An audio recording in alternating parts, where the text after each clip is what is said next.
Good morning, folks. We're starting with a recap on Peru. 2 6-pointers in one day. Could be coincidence, but the second one was bigger, so it's not an aftershock.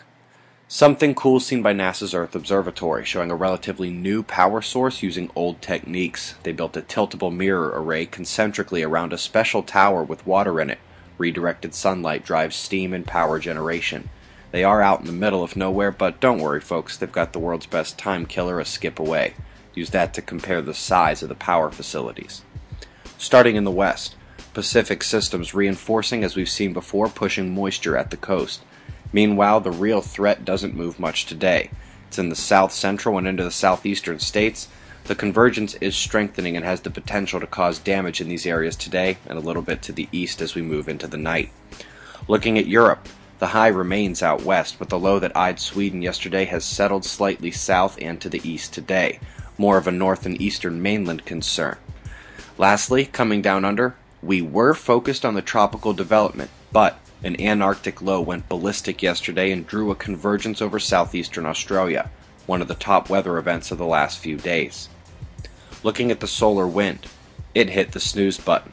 We do have a coronal hole stream on the way from the current departing holes, but nothing now. Solar flaring is still at low levels. It tries to ramp every few hours but gets knocked back down. The focus shifts to the incoming spots for CME watch as the magnetic separation is complete in the southern region. However, it is heading towards the limb right near the new location of our magnetic connection to the sun, so we have a polar radiation concern there. Looking a few days ahead, we have another positive coronal hole coming in. It's part of the current northern opening, but does extend south a bit more towards the equator. You can actually see it coming in here, dark on the left in 211 angstroms, but I've saved the best for last. Hopefully with your focus to the left you notice the destabilized filament. Last night's evening news called out those filaments as the only eruption threat on the sun. She saw the guards weren't looking and took off into space this morning.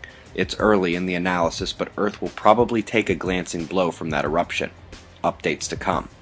Now, as you look at cuts from our Kickstarter video, that smile is about as accurate as it could be. In less than 2 days, we went over 50% of our Kickstarter goal, halfway to taking the observatory on the road in enhanced capacity with your names all over it, and I'd love to get some handshakes from you guys. Hundreds of name spots on the RV are taken already, and speaking of the name spots, folks, most of you know Brody Love too. He's a top contributor in the comment section for years now. Welcomed his son into the world yesterday. Congratulations, buddy, and let me know if you want the spot on the RV to be for him or for your family in general. Thanks for your support, guys. If you haven't checked out the campaign, it means the world to me, and we appreciate all of you. Current conditions and shots of our star to close. Eyes open. No fear. It's 6:20 a.m. Eastern Time, and that's the news. Be safe, everyone.